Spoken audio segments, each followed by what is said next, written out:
Her story deals with a subculture of heavy metal music that some feel is sending a dangerous message to your kids. The forces of evil on the dark side of devil right. And I want to talk tonight about the devil and demons and witches and wizards. And we just mix it up with hardcore and aggression and come out with something we think's an original sound. Loud, fast, heavy, you know. Well, what do you got? What do you got? You're listening to Riff Worship, the podcast that attempts to answer the age-old question, what makes a riff? Why do we care about riffs? Talking about albums featuring our favorite riffs, talking to people who love good fucking riffs. I'm one of your hosts, Austin Paulson. With me, as always, Justin Swindle, Dylan Adams, my two very good friends. What's up? What's going on there, Austin? Not a damn thing. Dylan, bald, still, beautiful? Smooth. We have a very special episode today. We've been kind of talking about doing a record from this band's catalog for a long time, and it just so happened that we got connected with someone who's a big fan as well. I've been a big fan of his for quite some time, ever since I was a wee little boy with a belly and a taste for beef. He's the owner and operator of Mr. Beef on Orleans, which you might know as the kind of inspiration and home of the hit Hulu series The Bear. But what fascinates me more is that he is a longtime drummer. He's a longtime fan of all things music, especially records and bands that we've talked about on this very show. I'm talking, of course, about Italian Beef Maestro and Chicago legend Christopher Zucchero. How are you, sir? Thank you very much. I'm great, brother. Thank you guys for having me. Thank you, Austin. Thank you, Justin. And thank you, Dylan, man. Thank you very much. I kind of I guess I strong-arm my way onto this podcast, and I apologize. I did strong-arm my way on here, but you don't see a lot of people talk about Godflesh and talk about, there's a lot of people that just talk about music surface. They're at the surface, and you guys clearly dig deep. So I was very enthralled by that. So I was like, all right, I remember I wrote something. I don't know why I threw Neurosis in there. I have no idea. I don't know why I said that. It's still, they're a favorite band of mine. They're one of the greatest live shows I had ever seen, and I saw it on accident. So it was on accident how I became a fan of Neurosis. So that's an interesting story. But yes, I thank you guys for having me on here. Yeah, it was the easiest yes I've ever. Yeah. Thank you. Thank you for eating at the restaurant for so many years. I appreciate that immensely. I do. Thank you. Absolutely. Thank you. If you haven't been, definitely go. If you're in the area. You've been busy, man. You were just in Los Angeles for like a Mr. Beef pop-up. How was that? I was. It was great. I unfortunately, with the TV show, which you mentioned, my restaurant is sometimes fortunately, unfortunately, depending on who you are, connected to a big TV show here in this country or in the world now at the moment. And I've been lucky enough to make beef sandwiches, and people take me to different parts of the country to make beef sandwiches. And on that show, I have a little bit part. I wouldn't even say it's a part. I'm more like a prop. I'm like a Chicago prop. Other people want to pretend oh, dude, you're an actor or you're acting or whatever. And they roll me out as a Chicago prop as far as I'm concerned. But there's another kid they roll out as a sandwich prop who's a great actor. His name is Paulie James. He owns a deli in LA called Uncle Paulie's. And then the creator of the show, Christopher Zucchero, who's a childhood friend of mine, his little sister, Coco, who's also a childhood friend of mine, for years, she'd been trying to get me to come out to LA. And if you know anything about Italian beef, it's a strange world. It's a really small, esoteric, it's a weird, incestuous, creepy world of fucking weird, egomaniacal guys that make sandwiches and, they live in their own universe. It's really fun. I've been very lucky to be able to distance myself from that most of my life, which is why I really do take the whole being a music head. I wear that on my sleeve. It keeps me away from the Italian beef identity and that typical kind of quintessential Guido. Ayo, I know I talk like that. But then again, I'll explain to you how much I love Neurosis or Godflesh or anything like that. But I was lucky enough. She always wanted me to go out there. Most people said it would be impossible to try to bring this sandwich or what we do here in Chicago and do it somewhere else. And this is the second year we've done it now. So it's been an incredible thing, and I've been very blessed to do it. So yes, I was there doing a pop-up 2 days, some fucking lunatic stood out there for 9 hours for a beef sandwich. And I told him it wasn't that important. Like, it's okay. We could have worked something out. You could have DM'd me. I would have figured something out. I would have not wanted you to wait 9 hours. But I was very blessed. Yes, I was in LA, which sucked because you did actually mention me. And because when that goes on, I'm just inundated with all these people DMing me and all this stuff. And I try to keep up with my, like, when people mention me, I try to read, because I'm not a big social media guy. I'm a Luddite when it comes to fucking technology. This was miraculous that I was able to do this while my wife is in another state, while my wife is 6 hours north, where I live, really. That's where I lay my head. But when I do come into Chicago, I'm pretty much helpless without her, and especially when it comes to technology. So I was very lucky to get this going, but yes, I was in LA. Yes. Good. Well, thank you for taking the time out for one. And then, thanks for having me. With that said, you touched on a few things, and, obviously you've been in the restaurant industry your entire life, but, without knowing you personally, it seems like you have also been a lover of music for just as long. And sure, I believe I read where you basically just wanted to be a drummer in a band. Like, that's like what you wanted to do. So I'd be curious, like, did you grow up in a musical household? Like, when did music become an outlet for you? I'd be curious to know. Sure. I can answer all that for you. I was very lucky, I'm half Italian, half Chinese. So where I came from in closer to the Chicagoland area, I grew up in somewhat of a small suburb called Park Ridge, Illinois, which is just right outside the city limits. It's like a wannabe North Shore town. It's where, like, city elitists go to make themselves think they're on the North Shore. They're not, But part of that community is this big, strong Italian community. All right. And I'm sure, like most people, the last 20, 30 years, or at least anybody, when you think of Italians, you think of pizza, the Sopranos, and all that kind of shit. And sure, I have elements of that, and I grew up like that.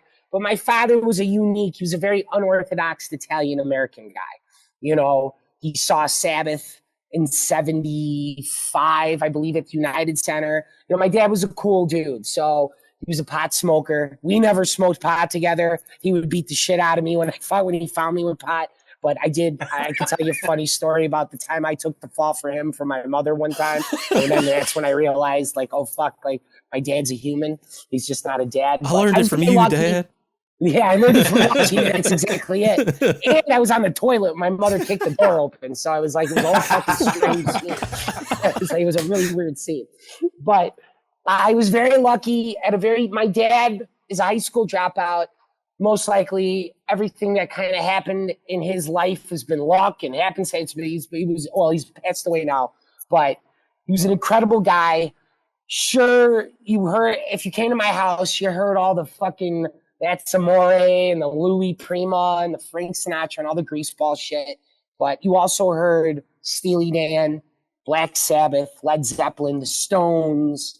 So as early as 3 to 4 years old are my memories here in the restaurant. And that's 83, 84. And the restaurant itself, a big part of it is playing music here. It's what gets us through the day. It's what gets us through slicing, working, all of it. And my dad was a media collector too. He bought CDs all the way up until he died. He was burning CDs all the way up until he died. He made mixes and stuff. We couldn't get him over the iTunes deal where I was like, Dad, it's an unlimited amount of shit. Just figure out YouTube. There is no more having to call this guy and try to get this fucking like, this is insane. I'm trying to get a Gino Vanelli album for you, and they only make it in Japan. It's on YouTube. But he wouldn't fucking budge, my father. So he was a big media guy. Records, CDs, DVDs, Blu-rays, original movie posters from the 1930s all the way up into present day, depending on what he liked and stuff. So I had that influence very young. And then my aunt, his sister, was like a crust punk, kind of then formed into like a new age, or when she got a little older. So, and she is only 10 to 12 years older than me, my aunt. So I was very lucky. When I started hanging out in 5th and 6th grade, I had these two friends. They were neighborhood kids. They were brothers, John, Peter, and David. And we all just would watch Headbangers Ball. We'd watch MTV. And what we would do is we'd tell our parents on Sunday, like, yeah, we're going to church, this church called Mary's Seat of Wisdom. And we bullshit them and we take our bikes and then we would drive the fucking Dominic's, which is still, well, now it's Mariano's. It's on Cumberland and Higgins right there. And it's pretty much the entrance going into Chicago. You're driving down the Kennedy. So we would go there and I'd read Metal Edge, Metal Maniacs. I'd read all those magazines. You guys may or may not know that. Mm-hmm. But before, they used to be, that's how, it was almost like Teen Bop for metal guys. But like, you'd be able to cut out a picture of Chuck Schindler and you're like, fuck, you know, I just watched the Philosopher video on BBC. But like, it was just, yeah, it's how I got into music. It was my foray into fucking metal music. And then my dad was always buying media. So the one of the closest, we were always in record stores. So there's a famous record store. I don't even know if it's still there. I'm almost positive it is.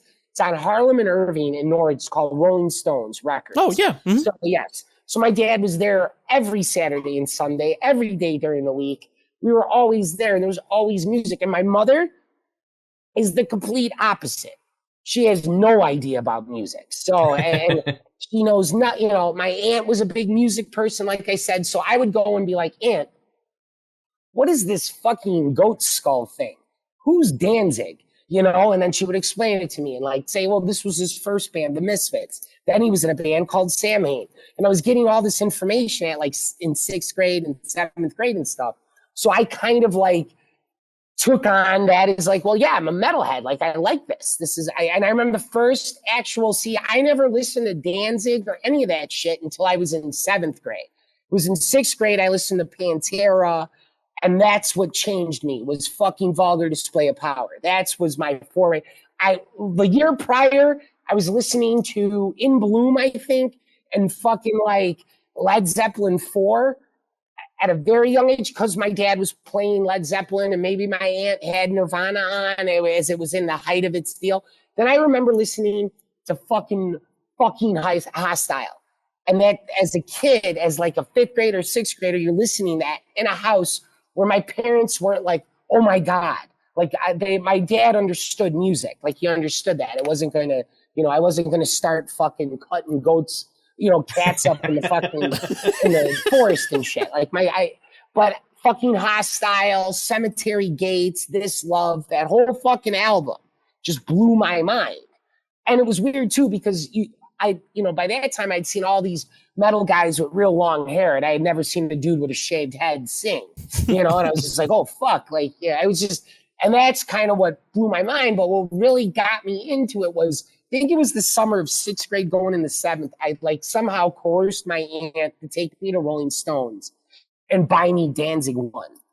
And that's when like, I kind of really was like, I was the only kid at and Lincoln Junior High, Maine South, that was like a fucking Danzig fan by the time I was in 8th grade. You know, I was like losing my mind thinking about Danzig. Like, you know, listening to Lucifer, listening to How the Gods Kill, buying somehow finagling money to buy the box set of How the Gods Kill so I can see the original VHS of fucking Dirty Black Summer and Sister Nuts and all that shit. So I was like really into it. And a lot of metal is imagery. It really is, right? Like a lot of it fucking is. So a lot of it is cool and a lot of it is nostalgic. A lot of it is fucking standing the test of time. The Danzig skull, the Misfit skull, all of it. Fucking Metallica, fucking Slayer, even Bathory and shit like that, which I'm a huge fan of that stuff. I become more of a black metal fan, and it's because of their close relationship to jazz fusion. And that's when I realized, like, unfortunately, I don't like grindcore. This shit bothers me. I like it sometimes. It depends on what I listen to. But sometimes it's just, all right, why don't you just fucking, I don't know, watch the movie Terrifier. That's it. You know, it's like, that's what you want. Yeah, you don't want to listen to music. You just want to watch people's heads fucking bust open. That's it with a soundtrack. That's what grindcore is. But everything else to me is fucking beautiful. And I just was very lucky. And that's kind of, and see, that was the thing. I had a dad that was like, all right, son, you know, I went and saw Sabbath. So when he saw Sabbath at the fucking United Center, they came down on like a huge upside down cross. It was either the United Center or it was the Cicero Speedway. Oh, I believe it was like during the time of, if you see There's a video out there of them in California. I think it's called the Rainbow Jam or something like that. All right. So it's like 74, 75. It's a great live version of Sabbath. It's a great documentation of Sabbath live. I believe it was around that tour. My father saw them. Wow. And just like, so I was, and he bought the first Sabbath album when it came out. So my dad understood metal, even though we'd play him shit and he'd be like, take this shit off the radio. Or he'd come to inside the restaurant and we'd be blasting Venom or something. And he'd be like, shut this shit off. Like, he understood it. But like, there was a level. My dad stopped at a certain level. It was like Sabbath was it. But because I was lucky enough to have a dad that listened to Sabbath and an aunt that listened to the Misfits and fucking GBH and Discharge and shit like that, I was like, at a young age, I was getting bombarded with all this fucking information. So, and that's kind of how it started. It became my identity for a long time until I got to like sophomore year of high school. And then I did what I think a lot of people do is I pivoted and thought like, oh, I'm going to listen to gangster rap. So there was like 3 years of that in my life. And I hung out with bad kids. They all, bad kids, but just kids that did fucked up shit and stuff. And then when I turned 18, I realized I was a prick. And a lot of my older friends, they had gone on and they're older now because I had like two sets of friends. I had like friends in high school, one of them being Chris Storr, who was a childhood friend. But then I had a group of friends that had played music most of their lives. And I couldn't do it because I never bought a drum set or I just didn't know how to play the guitar. I kept telling myself I was a drummer. This was at like 14, 15. These kids were, when I was in 8th grade, they were sophomores in high school, but we all grew up together. His name's Jeff George. He's a dear friend of mine. I still play music with him to this day. He was more of like, when I was growing up, he was into like the grunge scene. Like that was his thing. Like before Pearl Jam, he was listening to Mother Love Bone and fucking I Mother Earth and like weird, like there was like a time in music, like after that post-college 90s, like in that scene where there was like bands like Nude Swirl and all these weird fucking like thrash kind of bands. And he was into that kind of shit. And I was into it too. But he was more of that. I used to make fun of him. He was like a nerd version of Jordan Catalano from fucking My So-Called Life. So, yeah, he just looked like that. He looked like Jordan K. He looked like, because he wore like the fucking corduroy jacket. But he was a guy who played guitar. And it was a kid that I had known my whole life since I was in 3rd grade. And he was always like on a pedestal. Like he was always like, oh, he was the music guy. Me and these other guys, we were just followers. Like we did it. It wasn't until I bought a drum set when I was 14, I was able to find somebody down here at the restaurant that worked for my dad. His cousin taught and played drums. And I bought my first Pearl 94 export drum set, Deep Ocean, which went with me most of my music career until I started doing drugs. And I just left it at a fucking studio. And now it's floating somewhere. Or if I'm not mistaken, I was either that or I had fucking donated it to some school. I think that's how it ended up. But either way, that's neither here nor there. The thing is, that was how I got that drum set. Then I started hanging out with all these bad kids, and I went and sat in a fucking closet for 3 years. And then when I realized that I graduated high school, and I really had no one because it was kind of a prick that I had, but I still had my buddies. They were now playing in bars and doing all this shit.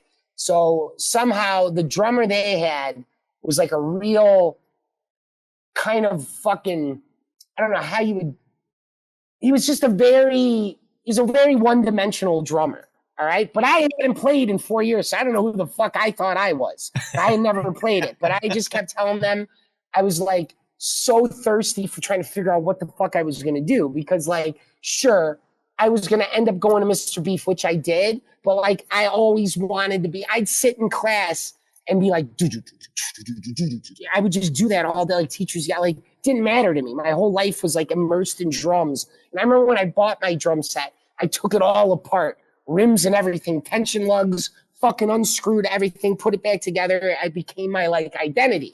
I loved it. It was what I did. And, and I'm not like boo-hoo when I say this, but it was always thrown in my face. Like, well, yeah, you got the restaurant. So and not believe me, my dad was a bad motherfucker and he set us up and I get it. Like I get it now. Now I get it. But I wanted to do my own thing. Unfortunately, it was fucking music, which is a tough thing to do. So, and it's hard. So it's a hard thing. So I ended up at that time, I was going through this weird kind of like identity crisis where I was like this dickhead, fucking wannabe gangster bullshit thing. And then I just wanted to be a real person. And my friends were always these like the kids I grew up with that were my core childhood friends. This kid, Jeff, this kid, Dave, this other kid, Ted Sianis. You may know him. You may know his family. They own the Billy Goat Tavern, you know, cheeseburger. Of course. So Ted is a phenomenal guitar player. So there was like 5 or 6 of us, and they got rid of their drummer and just brought me on. And I kept telling them, like, yeah, I've been practicing. No way was I practicing the drums at all. I had no idea if I could ever do it, but I wanted to so bad because I was in such a weird time. It was like when it was the summer of me, like graduating high school, turning like 18 and 19. It was a weird fucking time. And I just did it. And they allowed me in there, and we got our first studio, which was out by your way in downtown Algonquin, 6162. All right. So in downtown Algonquin was the first band's fucking studio, like practice space I had ever gotten. And that's where we spent our first 2 years. Now, at that time, I had gotten fired from my own restaurant because I was a bit of a prick. I had to go work at this pizza joint for like 3 years in Park Ridge. And that's where I met this kid named Scott. And like I said, I was listening to nothing but rap and all this shit. So at that time, it was 99, 98, and Korn was coming. Korn started to it was nu metal, was this weird thing. Head PE, Korn, fucking the Deftones, Incubus, all this stuff that I had missed, their kind of origins that were starting to come up. So then that kid was really into it, and that's kind of how I got into music again, was actually, unfortunately, through nu metal. And I was I took it on for the first year or two. I was kind of into it. I really liked some of those. I still do to this day. Like the Deftones, God bless Chino and them. They've made it. Yeah. All right. They're like Stones level as far as they're around. They're not Stones level, but they're around. They've made it. Incubus is stupid to me. They've been stupid after fucking Science. It's just been a dumb band. I mean, they're great. I get it. They're great musicians. It's just not my thing. Korn, their first album will always be innovative to me. It'll always be an innovative album. There was nothing like that when that came out. I remember I couldn't go to the show because I got suspended from school and I was grounded, but it was Korn, Danzig, and Metallica down in Peoria in 96, I think. And it was right when Korn came out. And I remember my buddy he went with his uncle. He came back and he's like, dude, this band Korn's like, they're fucking crazy and blah, blah, blah.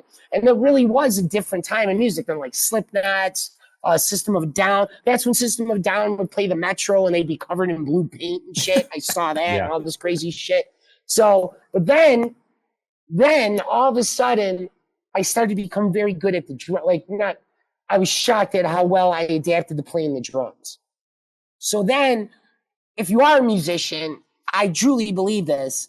There's some musicians that just play jazz. They just play this. They just play metal. They just do this. They do that. But you really need to be, I think, you need to have a completely rounded sense of music. You have to understand jazz. You have to understand blues, all of it.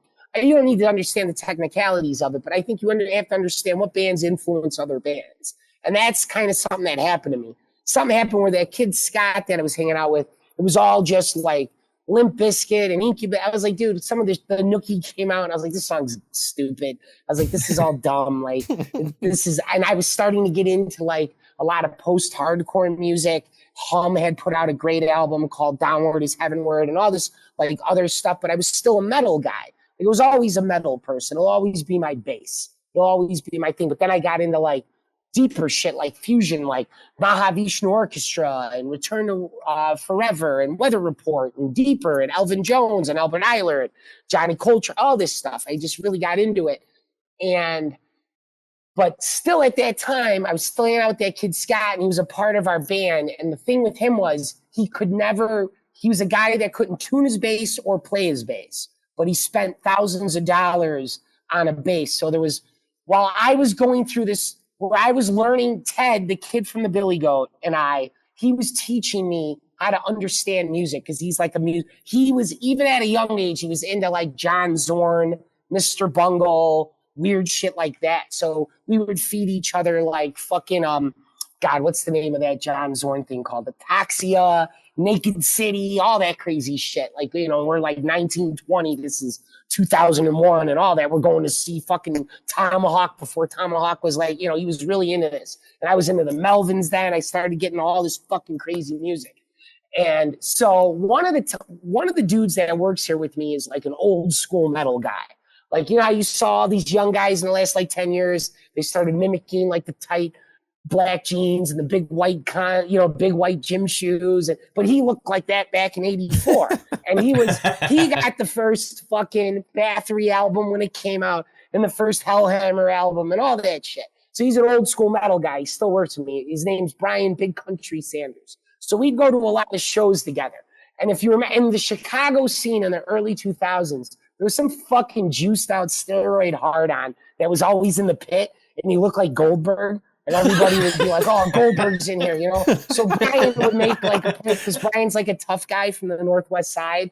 It was like his thing. We'd get done at work. I'd go home, shower, and we'd go see like we'd go see like Slayer or whatever. And he's like, if that fucking Goldberg's in the pit tonight, I'm betting him, you know? And then we'd have these legendary battles where you'd see like the whole room just stopped and those two were staring at each other and these big white fucking just asshole dudes running into each other. But one of the times we were going to a show and it was Hatebreed, Neurosis, and fucking Soulfly.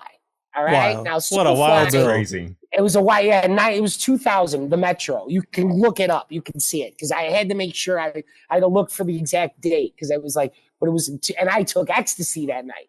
So I had not known hold on. So we're going to Hatebreed and we're doing ecstasy. And now I had seen Hatebreed by that time. I kind of did this weird pivot too. So you saw Hatebreed and you were like, this is an ecstasy band. Actually, this is No. They just happened to open up. By that time, I had seen them like 2 or 3 times. So I didn't really care. I was just like, no, they're the opposite. And there was dudes there. If they found out I was ecstasy, they'd fight me in the parking lot, you know, for the straight edge shit.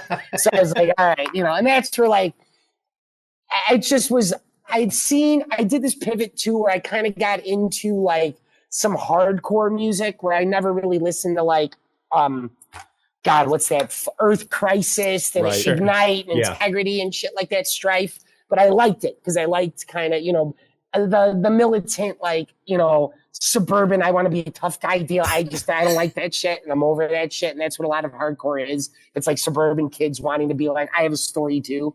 Or like, I'm rough too. Like I go down and I get that. Well, everybody's rough. Everybody comes from a rough situation. It's just, the hardcore dudes play that a lot. They try to act like, yeah, I got true grit too. And most of them do. I get it. But a lot of it's invited. A lot of it's like, I'm beating your ass because I don't like this. You know, it isn't like, oh, I'm down here and people are beating me up because I like this. It's usually the opposite with those hardcore dudes.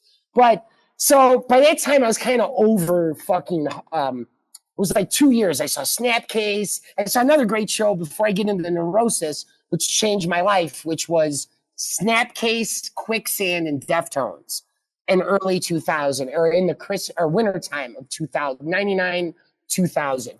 And that blew my mind because I was a fan of Quicksand when I was like in 7th and 8th grade and I forgot about them. And then they put on one of the greatest shows I had ever seen, right? And the same thing would happen to me when I saw Neurosis. It felt like I was levitating off the ground. I was like, whoa, it got me. And so to fast forward to the whole Soulfly, Hatebreed. So we're there. Brian, all he keeps talking about is he's going to beat the shit out of Goldberg. Me and this other kid, we brought ecstasy with us. We were contemplating whether we should do it now, before Soulfly. But I forgot what Neurosis was. Like, I saw them. I knew who they were. I remember Word is Law. I remember Pain is Mine. I remember all those. I remember not liking it or not caring about it. And then somewhere along the line over the years, it got kind of like distorted and mixed up in, oh, that's just another grind band, or that's just another death metal band. And I missed a huge chunk of it, at least from the time they came out until I was 21 or whatever it was. So that night, Hatebreed played, all the jerk-off hardcore guys got it all out, and then they left. And then fucking all of a sudden, like 10 guys got on stage, and it was Neurosis. and the fucking place the lights went on. You know, when they play a show at the Metro, they'll shoot on the back lights. So you see like the stage, but it's still dark in there. And I'll always remember this. Stephen Von Till, the one that's the teacher that lives in fucking Coeur d'Alene, Idaho, the one that lives in Idaho, the guitar player. He's like fixing his bagpipes. I mean, at first I was like, this band's bringing out bagpipes. What the fuck is this? And they're all straight. And Josh, the lead singer, guitar player, he's got like a Raiders fucking uniform on. Like, it was fucking crazy, and it was dark. And they were using the same drum set as the Hatebreed drum set. It was really fucking weird. And there was all this intensity in the air. And Steve Von Till was like screaming at a guy on stage. And I'm like 6 or 7 people from the stage. And the Metro isn't big. It's, I don't know what it is, 600 people, 700, or maybe it's a small venue. So I lucked the fuck out. Oh, and this is insane, because this fucking blew my mind. I always remember, he's like wanting to fight 3 guys in the front. I'm like, what are we watching here? So this other dude gets in front of me, and he's kind of, you can smell like his BO, it was hot or whatever. And I'm looking, and maybe it's the ecstasy or not. And he's looking at me, and I see like hints of red in his eye. And I was like, what the fuck is going on? Like, it was just really weird. And there were all these like, there was some goth people there and all this shit. I'm like, what is this fucking band Neurosis? Like, what is this? And the whole place just, you could feel, it was like an alchemy you could cut with a fucking machete in that room. It was insane. Everybody was like getting excited, and it was like we were here for Soulfly. Well, what the fuck is this? Now Brian's like in the back drinking, like contemplating how he's gonna choke out fucking Goldberg. Me and the other kid are like starting to roll balls. Like, we're starting to fucking go like, whoa. The guy turns around in front of me who smelled like BO, and he had those fucking like contacts in, and he had red contacts. Oh no. And he just looked at me, and I was like, and then all of a sudden they dropped like a fucking movie screen. And then they were playing you guys know about Bud Powell? Do you guys know about Bud Powell? He's the guy that shot himself in front of everybody. Yeah. The Texas politician.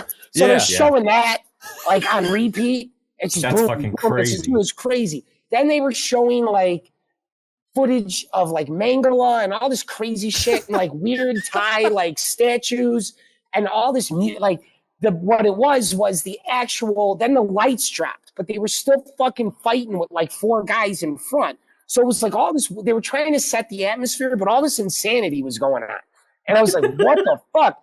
And I'm like freaking out now, like, "Who? This is fucking Neurosis tomorrow." Or if that record store is open next door, I'm going in here. Like, something's up. Like, I was just fucking excited.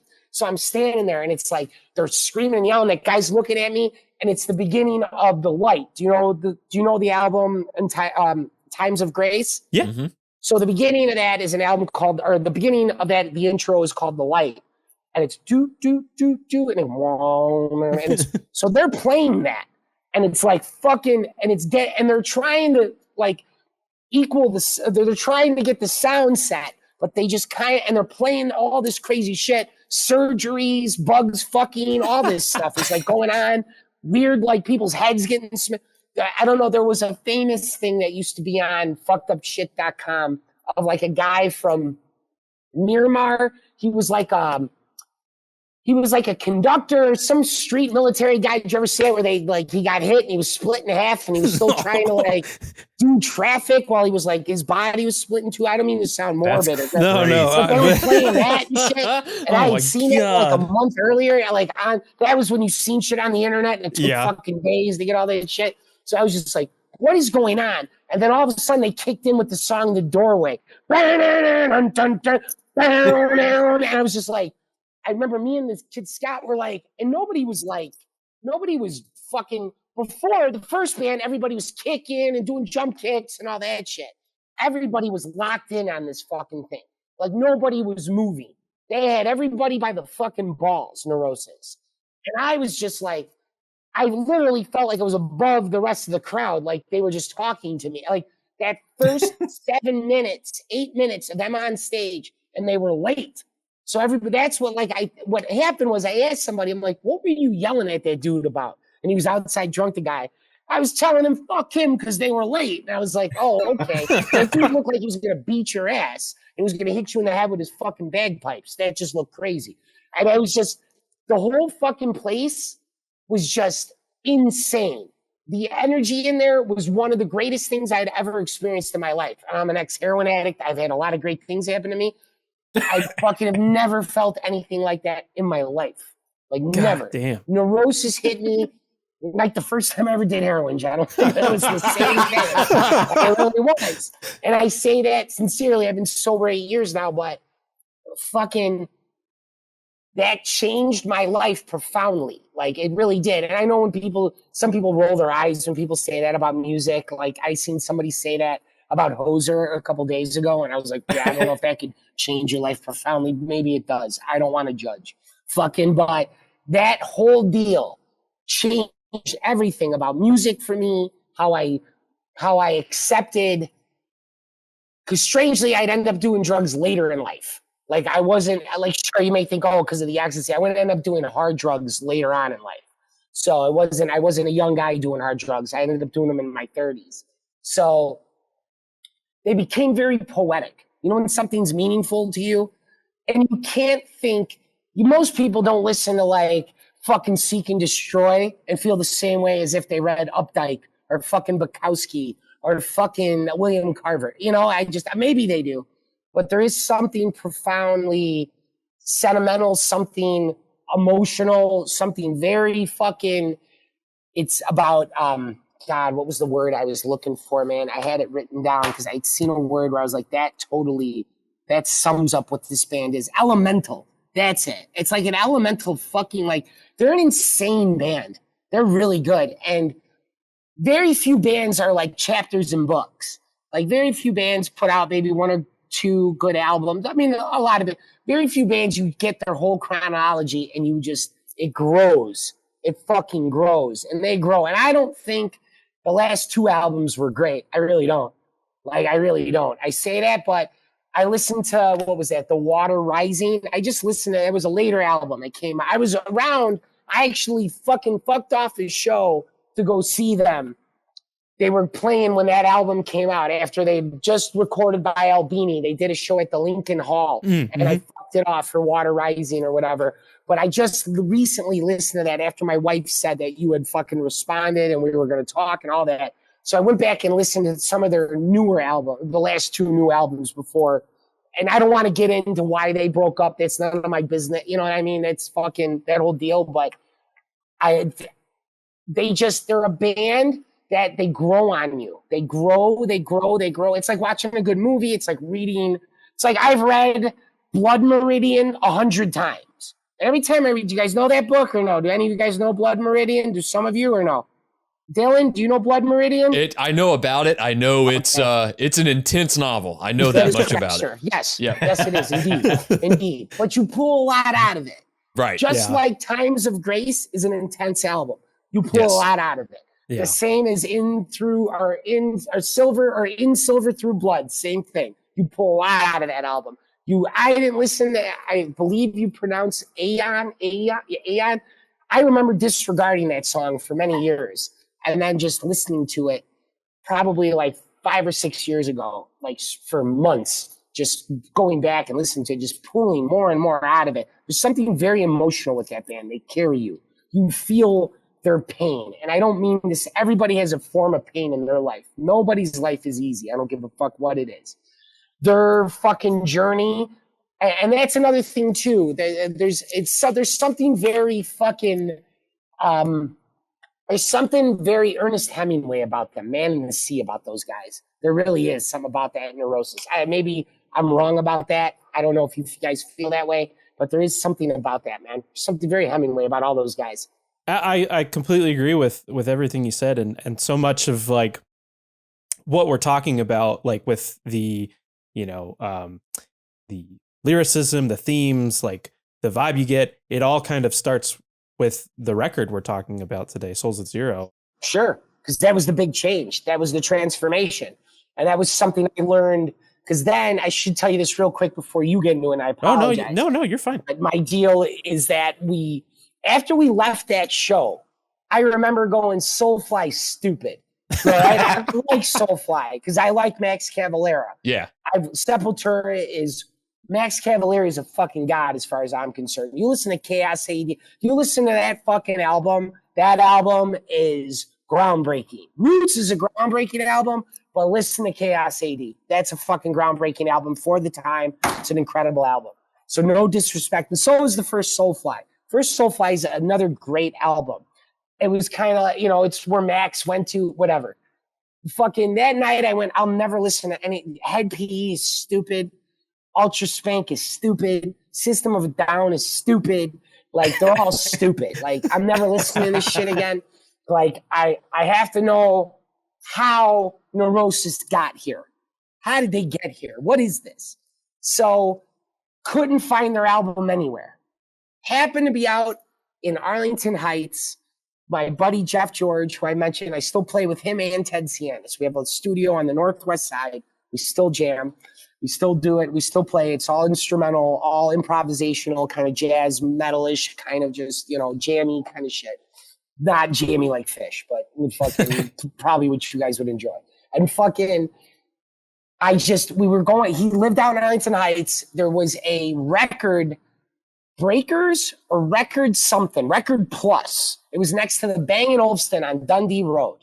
And I went into that place, and lo and behold, I found a Neurosis album.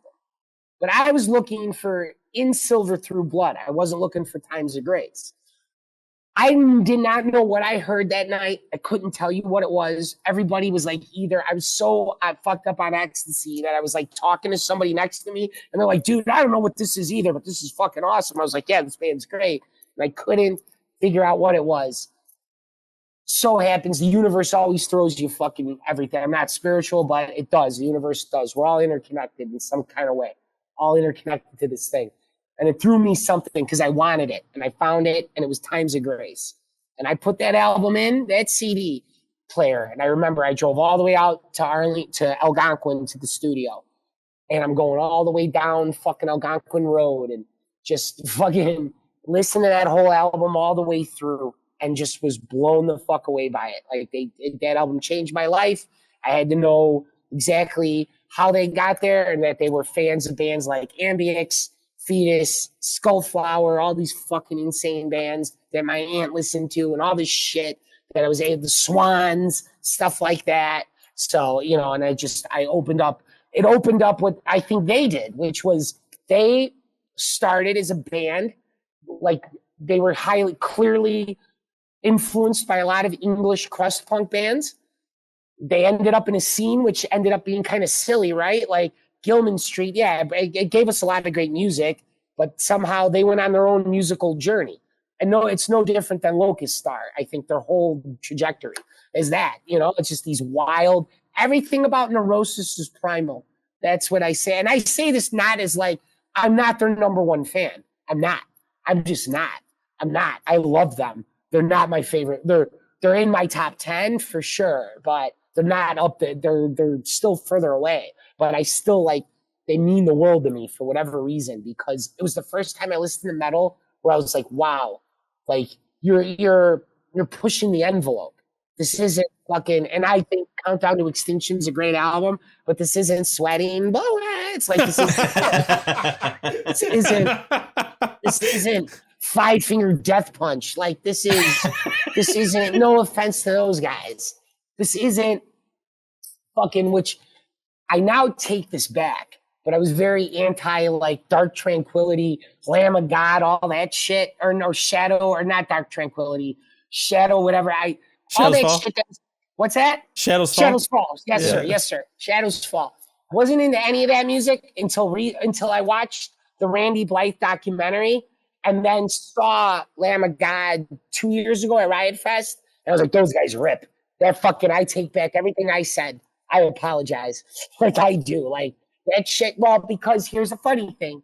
There's a great band from Virginia that shares the same name that I saw when I was 15, shares the same name with Neurosis' Souls at Zero, the band Souls at Zero. I don't know if you guys know them. Formerly Wrathchild America. Wrathchild America, yeah. right? Which was a crazy 80s kind of, we're when you listen to those early Pantera albums where you had the spandex, it was around that time. But then I saw Souls at Zero at the Thirsty Whale, which doesn't exist anymore. Your dad might know what that is. Fucking the Thirsty Whale fucking was this rock club in a very Italian neighborhood on the northwest side or western side of Chicago, like by Rosemont, southwest side. Sure. And not the southwest side, but southwest side of the downtown Kennedy Expressway deal. And I saw them with a band called Sweaty Nipples and Ugly Kid Joe. Yeah, so Ugly Kid Joe headlined Sweaty Nipples, which was like this local Midwest kind of like, they were this crazy, like they did a little, like they were heavy, but they had techno music. It was kind of a silly thing. But I saw Souls at Zero, and they were another fucking band that ripped live. That band was awesome as shit. So, gentlemen, I really recommend that you listen to that band separate from fucking, check that fucking band out. I don't know, you may not like them, but they're more along the lines of Lamb of God. So, but like I said, they push the envelope. Neurosis isn't even metal. It is just, it's a band. They're no different than Pink Floyd, King Crimson, all that shit. I would agree. I think there's definitely some correlations with this and this record that we're talking about. And I mean, I got into him kind of late. I would consider like Dylan was the one who showed him to me. We actually got to see them. We all like lived in Kentucky at one point. We saw him at what was it, Expo 5, right, Dill? Yeah, out in Louisville. Yeah, yeah. It looked like it's like a fairground. It looked like a Scooby-Doo ghost town. It was the weirdest fucking thing. Yeah, and it's like a convention center of sorts. Yeah, really? For sure. Oh yeah. Okay. But I was very new to the band, and kind of a similar thing. They come on and it's just the presence that like blows you away. So it still feels, because I think I've seen them one more time. They got a little older, they're dads. Some of them are like, think grandads and shit. So dude, fucking some of them were dads at the time of this record. They were like, that record, that's crazy. Yeah, because there's a famous video of them playing at Gilman, and Scott Kelly's kid is getting like trampled on, and that's how fucking the other guy, Von Till, that's how they all became friends. So yeah, like, and they were real crust. Like that's how my aunt grew up, like that kind of shit. So, and I remember her giving me Word is Law as a kid and being like, listen to this. And I was like, this is stupid. Like I didn't like GBH and any of that shit until I got older. Until I got way old, until like maybe 5 years ago, that I started listening to like Discharge. I had listened to it. I was more of a Misfits, Black Flag. I liked all that shit. Fucking, I stayed away from the British crust shit until I got older. And then really until I got into Neurosis. And then I found out a band called Ambiex. Do you guys know them? Yeah. It's a fucking awesome band. Like, and you could clearly see that they were heavily influenced by that band alone. Them, Skullflower, Fetus, all that shit. I guess one thing before we get started too, like Dylan, I know I discovered this band through you, Dylan, but I don't know if I actually know like how you got into Neurosis. Mastodon. Hands down. Right, sure. Mastodon. Okay. Absolutely. Getting Leviathan at 14 years old, hearing Scott Kelly on Aqua Dementia, and like going, who is this wretched sounding person? I need to dig further. And yeah, who is this and what's going on? And I don't remember who it was. It was a close friend of mine. But like Christmas, he's like, here, I got you something. It's through Silver and Blood. Like Christmas gift. What like, a great Christmas gift. That guy's cool. Your friend's awesome. It's in half of it's like, I really appreciate this record. And the other part of it is like, how bad is my life that someone's going to see this and go, this fits. Like, sure. Getting that record and understanding what crawling into a hole feels like is one of the purest feelings of all time. I'll tell you guys this. It's the closest feeling to what it's like to go through withdrawal and then to get heroin and to kick the dope sickness. And that's a fucked up way. That's a fucked up metaphor and a fucked up fucking way to try to, but it's the truth. There is something to it. Like there's something, there's a war going on inside you emotionally when you listen to them. And I understand 100%. I agree. I told the guys kind of off air that, I'm into a lot of death metal. I'm into a lot of really just aggressive, brutal shit.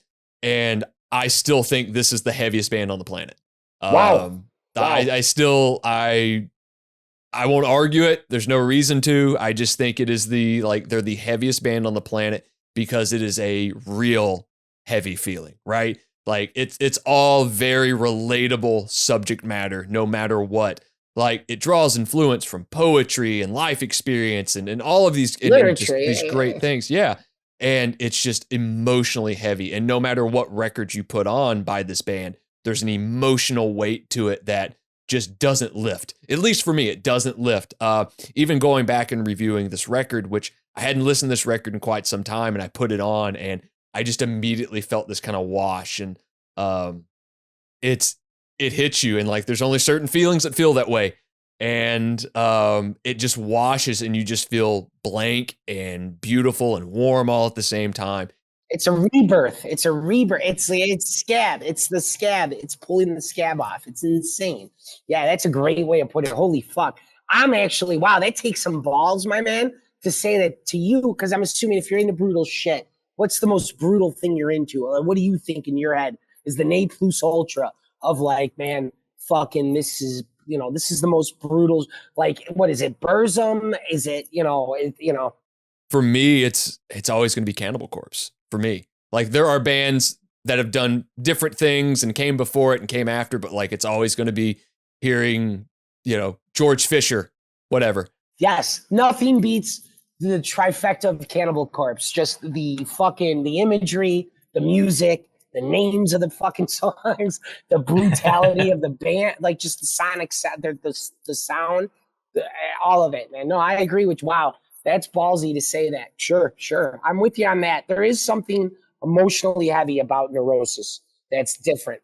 I think that's a good thing to like pinpoint is like there's like a band like Cannibal Corpse, which is just objectively a brutal, like it is hammer smash faced. It's there's no getting around it, but maybe like different definitions of like what heaviness like can mean. Sure. Right. That is I think, sure, that's a comical like Cannibal Corpse is Terrifier. That's a brutal film, but I think all of us walk out of The Exorcist changed. You know what I mean? Like, I don't know if you're in a horror. I get that. I get exactly what you mean by that. 100%. There's like movies that, yeah, sure, I can watch a guy get his fucking face smashed in with a hammer all day, sure. But you walk off The Exorcist, you're like, that's 100%. That was a great Dylan. Right on, brother. That fucking, I'm gonna have to snag some of that. I'm gonna use that while explaining Neurosis to other people. Fuck yeah, cuz. Swindle, before we get into it, do you have any sort of relationship with this band? Like, have you listened to, are you kind of like on the opposite side of the spectrum when it comes to Neurosis? I've listened to Through Silver and Blood, and I've listened to a couple of Bon Till's solo records. I think I listened to his like most recent one, and there was one other one that I'd listened to. Damn. So this is like first time listening to this record? Yeah. Hell yeah. Wow. Sick. What's that like, listening like virgin ears? How did you take that? Because that's like such a, I don't know what kind of music, what kind of metal are you into, or what kind of music are you, or what is one of your favorite bands or the brutal shit you're into? Most of the stuff I listen to is on the like punk side, hardcore, kind of screamo-y, and like kind of doomy also. Yeah, because I'm a big stoner rock doomy guy. I love Electric Wizard, shit like that, fucking Sleep, stuff like that, man, for sure. Yeah. But I definitely do get like the emotional kind of like deep sadness, because most of the music that I enjoy is also deeply sad. Yeah. Well, let's throw me a couple bands. Well, like my favorite songwriter of all time is Jason Molina, and he was in like Songs Ohia and Magnolia Electric Company, which is not really heavy like sound wise. It's like alt country. Well, that's big. Are you in Kentucky? Who's in Kentucky? I'm in Kentucky, yeah. You're in Kentucky, so that's what? That's Bonnie Prince Billy, that's Bloodshot Records, that's all that shit. That's all that whole deal. Because I ended up becoming buddies with a dude out there too. We haven't met yet, but we DM'd that dude from Young Widows, Evan. Yeah, Evan. That guy fucking rules. That guy's the shit. Fucking Young Widows is one of the greatest fucking bands to come out in the last 10 years. Same with like Mets. that band from Canada. Right. But Young Widows is fucking, God, is that band kick ass. God, do they. Somebody once, I believe I've heard both Scott Kelly Scott Kelly and a couple other people have said this to me, like Neurosis kicks you in the fucking teeth and in the dick. All right. They get you. They get you. So does Young Widows. I'm sorry, man. In a time where we don't have a lot of great music, and no offense to Turnstile, but they're like the fucking equivalent to like what's supposed to be rock and heavy music, which they're great. That's fine. But fucking that band, hit the lights on here. I look like I'm dying. My skin looks all yellow from these fucking lights. Fucking, but fucking lights, off, please. It's too bright in here. I can't. Can you guys see me now? All right, I see. All right, the lights were like super bright. Are you leaving, bitch? All right, I love you. Yeah, leave the beef on. Just make sure the door's shut. Sorry about that, guys. Sorry, You're fine. I apologize. It's working hard, man. But, yeah, I know. No, I just wanted to.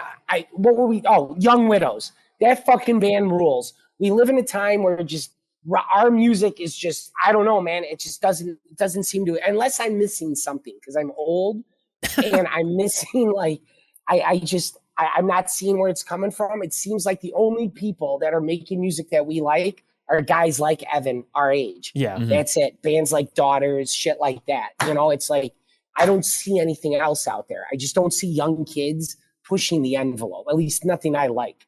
Nothing I like, man. Yeah, it's just so. Shout out Evan. Shout out fucking the new shout record. out Young Widows. Shout out fucking the J Jail. Shout out the shit he did with what's her name? The fucking Dark Horse album. That shit was Emma wild. Ruth. Yeah. Emma Ruth. Yeah. Holy shit, because she's badass. Bands like Marriages, shit like that. That was all badass shit. Red Sparrows, I saw live. So I'd seen her years ago. So I remember going like, wow, she fucking ruled. Like she was. Then I saw Dark Horse, and I was like, this sounds like Danzig 4. Like this is the guy's playing guitar like John Christ. Like this guy's fucking awesome. Then I did like a deep dive. Then I DM'd them. I was like, hey, listen, you guys are coming to Chicago. Fucking let me feed you guys. Right? Let me feed you. Your fucking JJL blew my mind, dude. And I just have not been able to connect because he's either in town and I'm in Minnesota or whatever. So one day I'm gonna come down to Louisville and I'm gonna do a pop-up and you guys are all gonna be there. Hell yeah, Will. Yeah, fuck yeah. I'm setting it up soon. So and I'm hoping too. There's another great band out of Louisville called Elliot. Are you a fan of the band Elliot? I don't know. That's a great band. Check them out. That's a Louisville they're legends down there. So yeah, I do live in Louisville though. Yeah, check them out, man. Check them out. They're called Elliot. They're back on tour again, and they were gone for a period of time, man. They come out of that post-hardcore kind of emo, deal. So I think you'd like them, especially being from Louisville, man. You definitely like them. So sorry, guys. Sorry. No, you're fine. Oh no, you're all good. Sorry.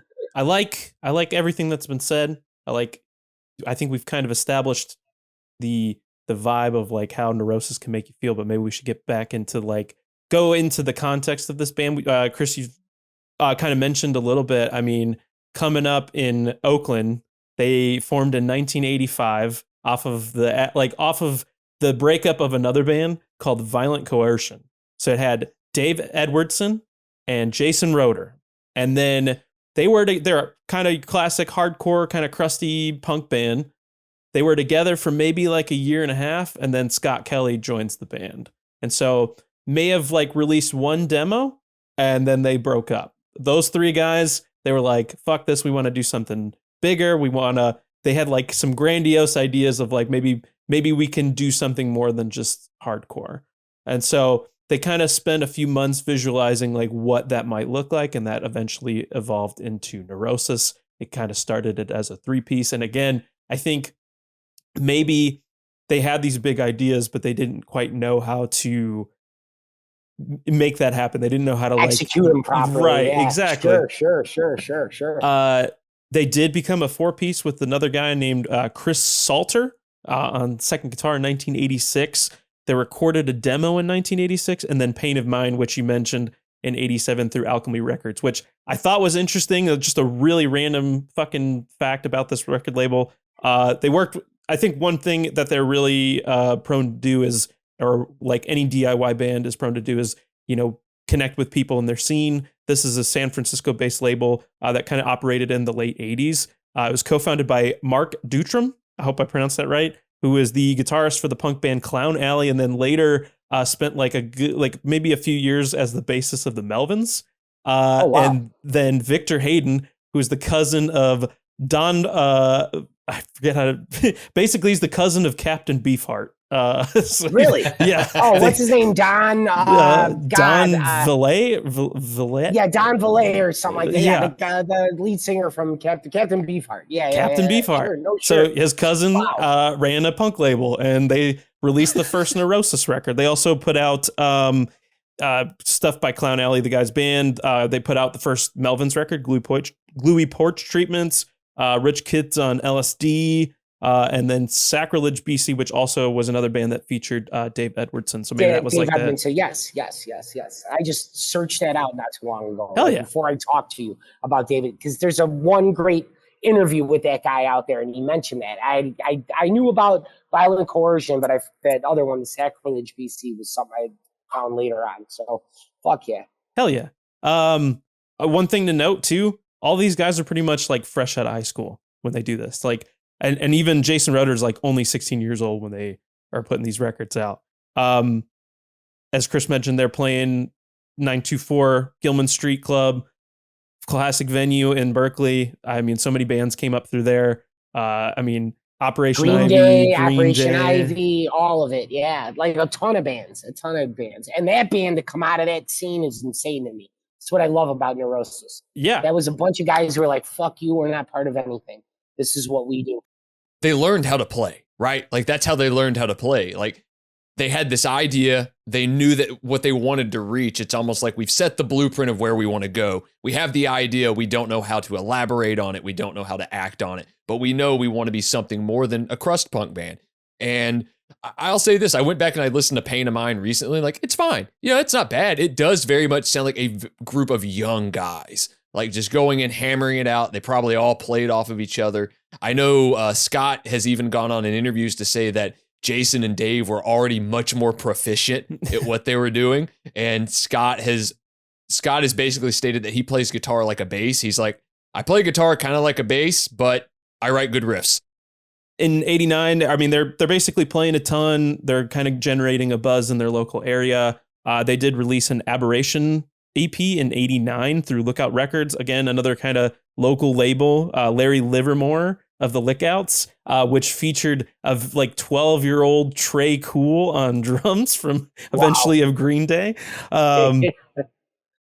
This in the same year that they released this EP, they put out Operation Ivy's Energy, and then I think 1,000 Hours, which was the first Green Day EP. So you have those three releases by all these local bands coming out on the same label, and I just couldn't imagine like Neurosis playing on a bill with like fucking Green Day. And so, I mean, you have like the hindsight now, but it's fucking crazy because Matt Freeman, the great bassist of Rancid and Operation Ivy, has this YouTube channel, and he was kind of going over some different bass gear, and every couple of videos he'll just throw out like, yeah, Dave Ed plays this way. It's like, motherfucker, like I know who you're talking about. Like, this is fucking wild to think like that small group of guys in the Bay Area were like, yeah, we're punk rock leaning, same venue. It's kind of this family thing, and it's also the place where like everyone probably learned how to fight.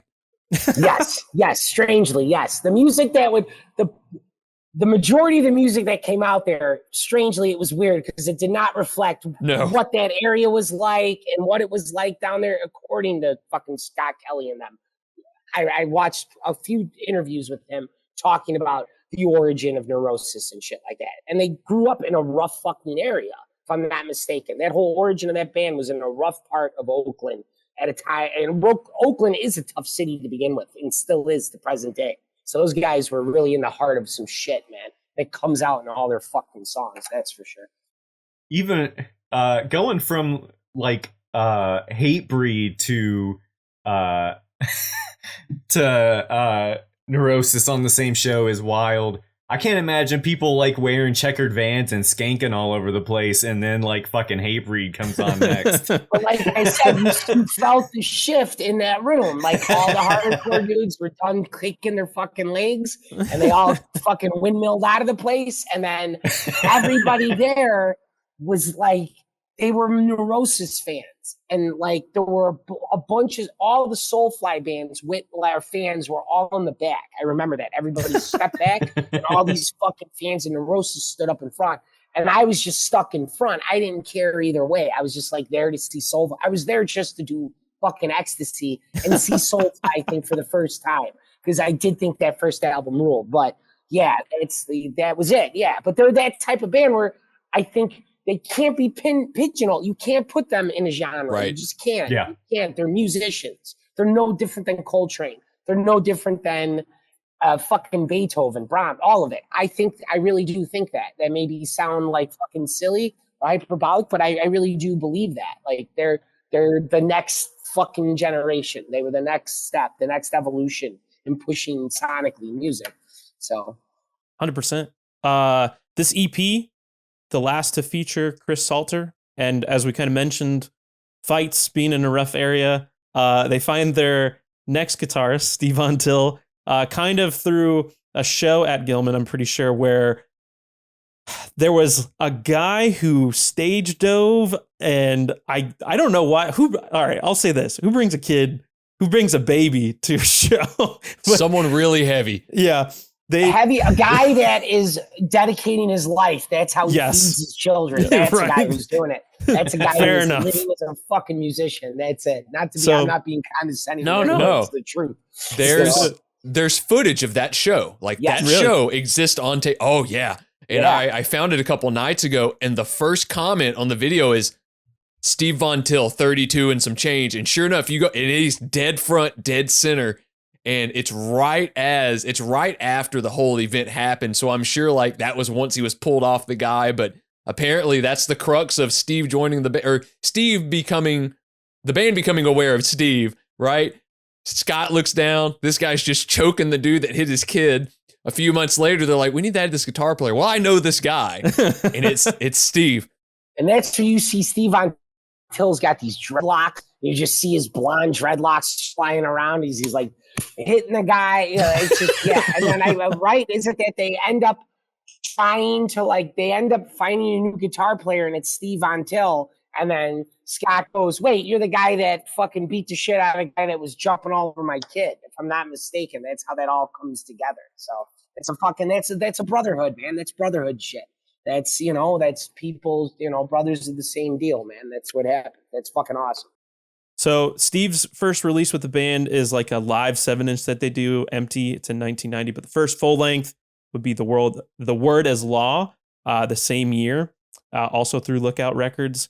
They kind of describe this as being like their Growing Pains record because, again, they don't really quite know how to execute the vision that they have. They have like they have all of this instrumentation in their head, but they like can't replicate it. But you do I think this is a record where you can kind of hear where it's going. There's a few examples of this on maybe a few songs, but for the most part, it's like pretty straightforward record. It doesn't quite sound like what the band would kind of shift into with like the post, metal and like sludginess and maybe even industrial sounds as well. But they want to expand their sound, and they're like, okay, how do we do this? Like, how do we capitalize? Like, do we add a third guitarist? Like, what could we add to the band? We need another instrument. And their first thought is keyboards. We got to add a keyboardist to the band. So then you have Simon McElroy, the keyboardist, and a visual artist by the name of Adam Kendall.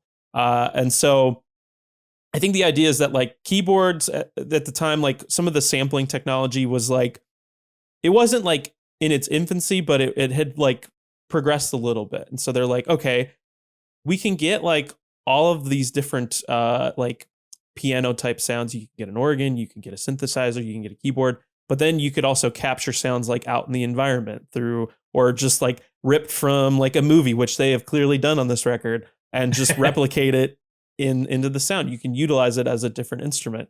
And so they kind of meet Simon and Adam through a mutual friend who knew that what like they were trying to achieve. Simon and Adam kind of came up through these like DIY like rave and like house music scenes. Think like abandoned warehouses and like fucking abandoned buildings, and there's like all these parties. And so, you know, they kind of mentioned, you know, getting into this kind of like experimental music where they're showcasing like color wheels and like all these like weird like abstract films on the wall, and it's just super like out there psychedelic.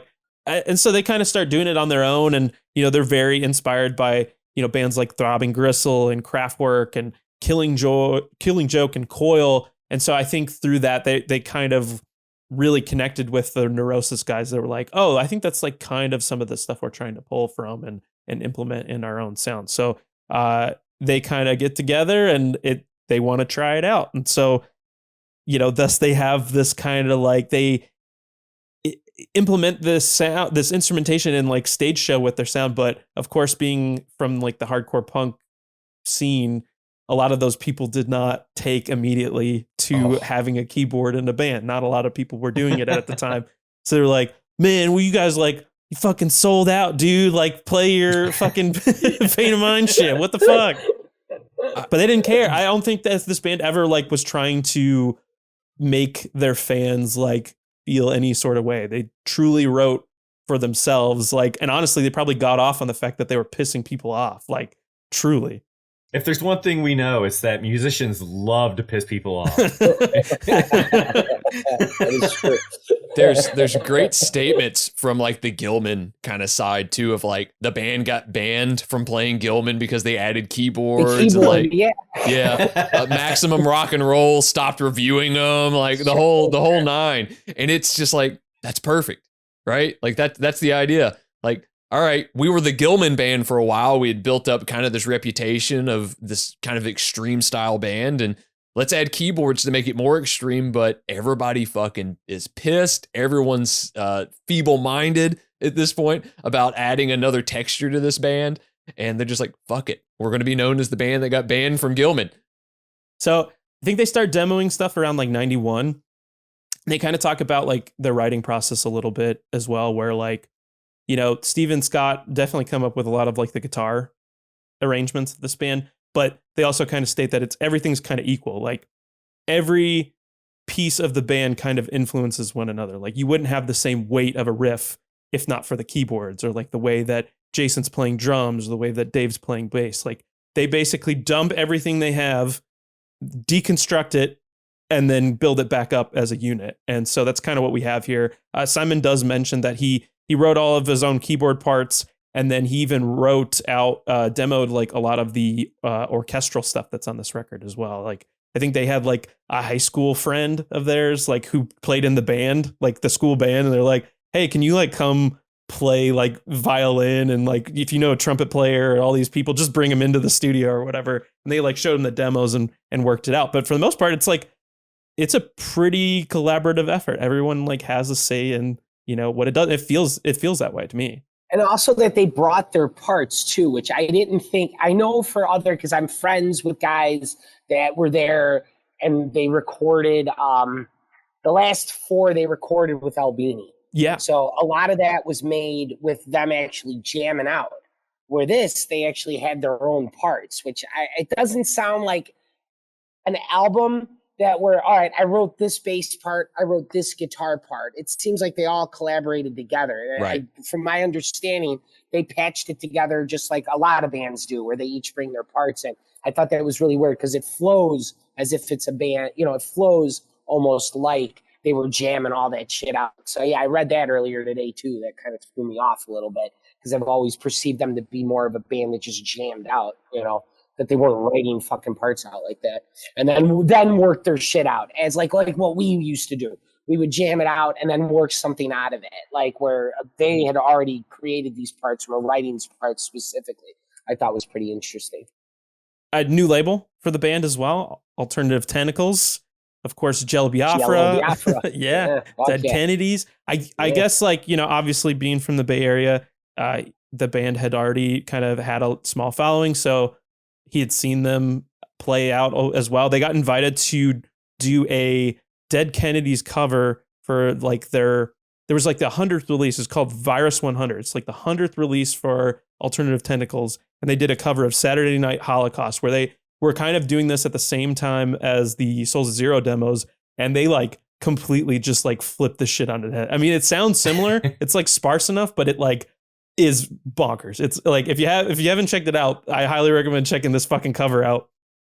But he basically just kind of was into what they were doing. He thought they were unique and asked if they would want to work together. So they are going to do Souls at Zero on this label. I think the biggest thing that I read about this record is the recording process.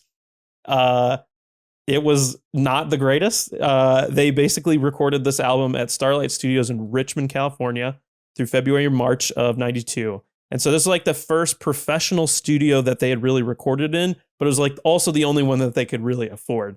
And the engineer they got wasn't typically known for doing, this style of music. I think I read he'd worked with like a blues musician like Elvin Bishop.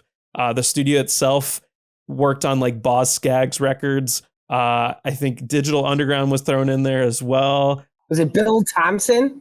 Is that who it is? Yes, you're right. Bill Thompson. Yeah. So we've kind of heard that before of like people getting engineers who maybe aren't typically within like the realm of music that they work in.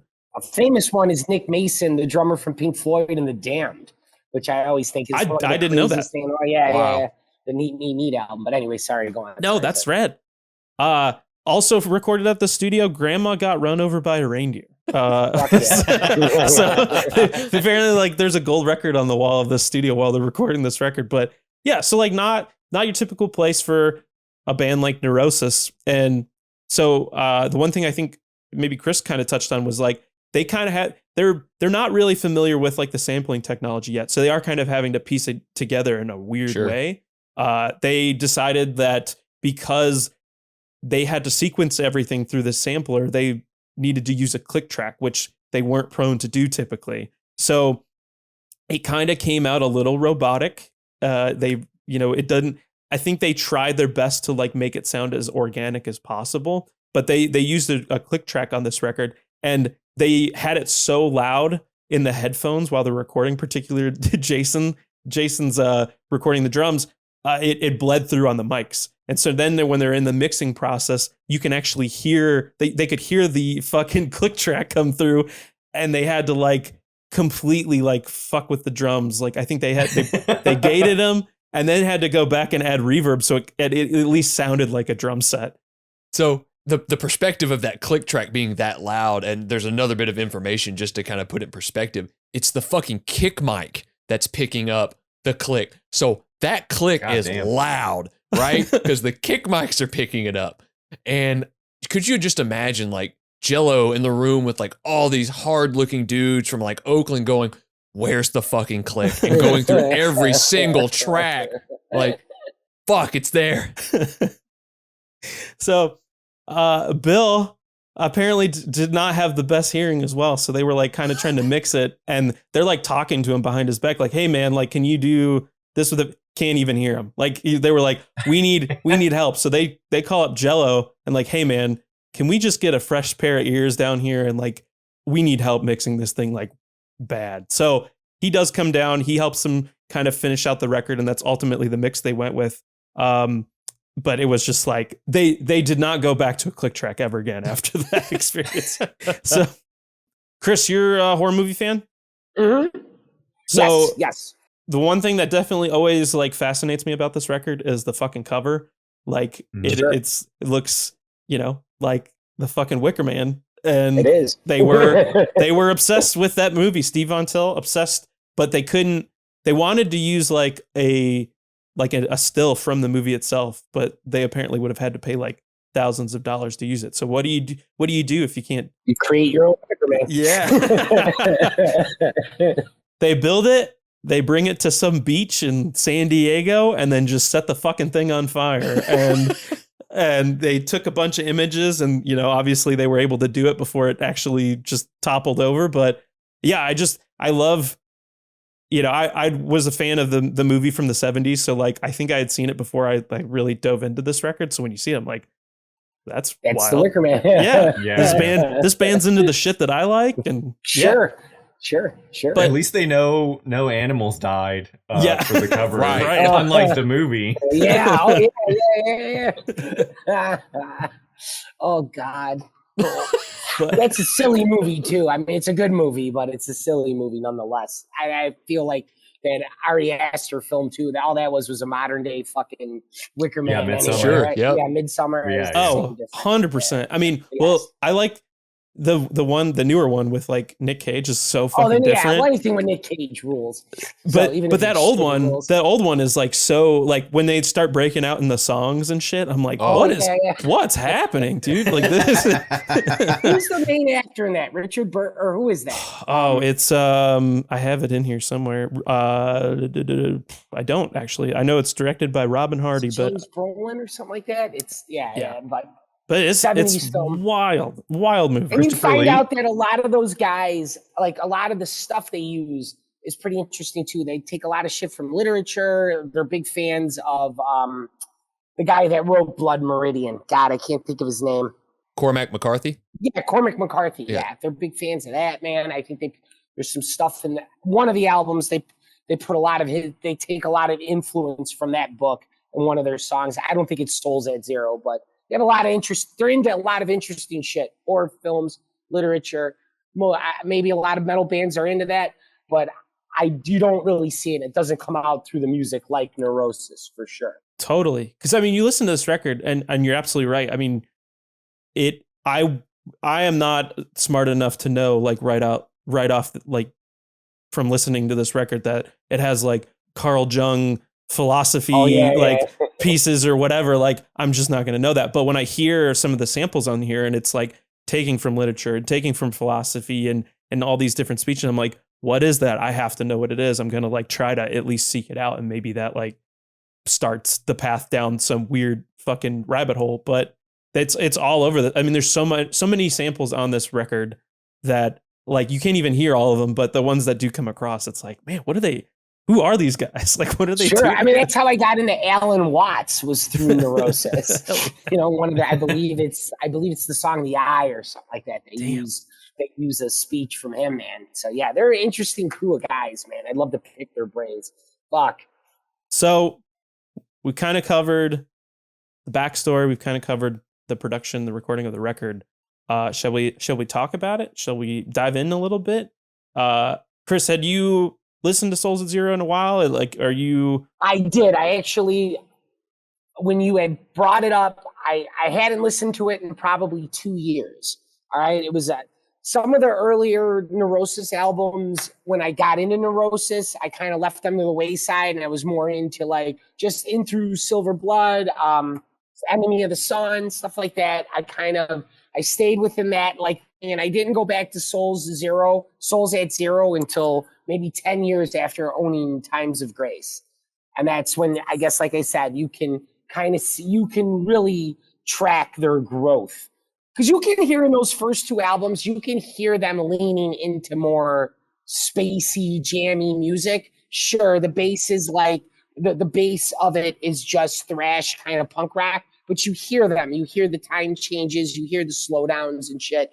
So they clearly are always doing that. They were always doing something different. They were off the fucking, but I think this is the album where you really see it. You start to hear all the samples, all the shit. I'm assuming this wasn't, but I believe the next tour is when they start putting the visuals together. I don't know if they, on the Souls at Zero, if they did travel with the they kind of talk about it, like some of those first tours, and like they're in a fucking van and they're having, and everyone has like full stacks. Everyone has like heads, and they got all of this equipment for like their, visual aspects, and they're just fucking road dogging it out there. Like There's just a live video of them in Italy. It looks like they're playing in somebody's fucking bedroom, and they're all jammed like in the corner. And yeah, for sure. And that's true. Yeah, I think they played Europe for the first time off of this record as well. Yes, so it was yes. But like, yeah, I think this was maybe the start of like what the stage, like what you remember seeing at that show. Sure, this is like very like early stages of that shit. But could you imagine listening to those first two records? Like, I know there are pieces of it that will ultimately like influence what this record is, but like the fucking drastic shift of like hearing those like Tibetan like bowls and like the shit that opens the record is like bonkers. It's fucking insane. And I'd love to know the people at that time.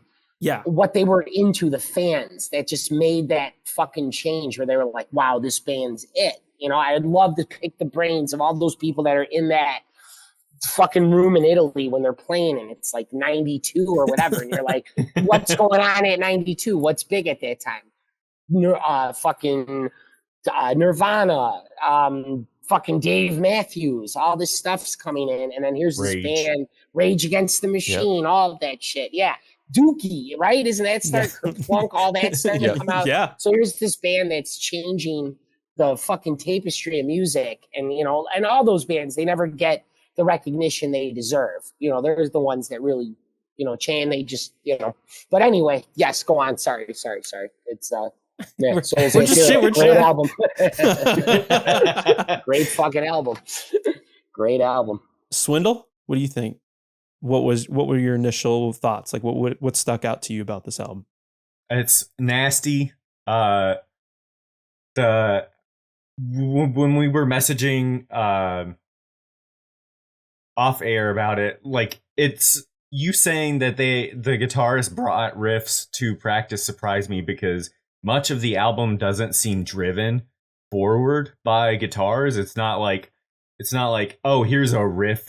It's like, here's three chords, like here's a chord that I play for 3 minutes and then like we're on to the next part. So it surprises me that they were like, I brought this one chord to practice today. Let's write a song based on this. Yes. Yeah. And there are riffs. I mean, there are definitely songs with riffs in them, but you're totally right. I think for the most part, it is more or less like feel and just like the weight of like, I mean, it's such a fucking dense record. Like it's thick. There's a very mechanical feel, and I don't mean that in a negative way.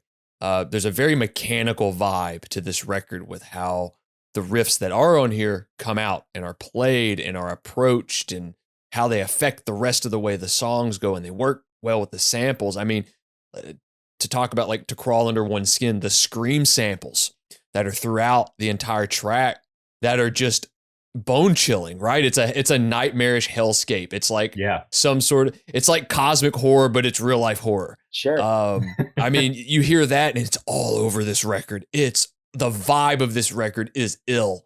It's sickening. It's mental instability. The great thing is the vocal work on this record. You have Scott's like kind of piercing wells, and Steve's vocals blend so well with Scott's that you don't really know who's who at certain points, but there's subtle nuance. And then Dave Ed with like his big bellow that he's got that's all over this record. That's like, oh, who let the troll in? Like just these gnarly fucking vocals. And the fact that you've got these three guys that are just gnarly dudes up front.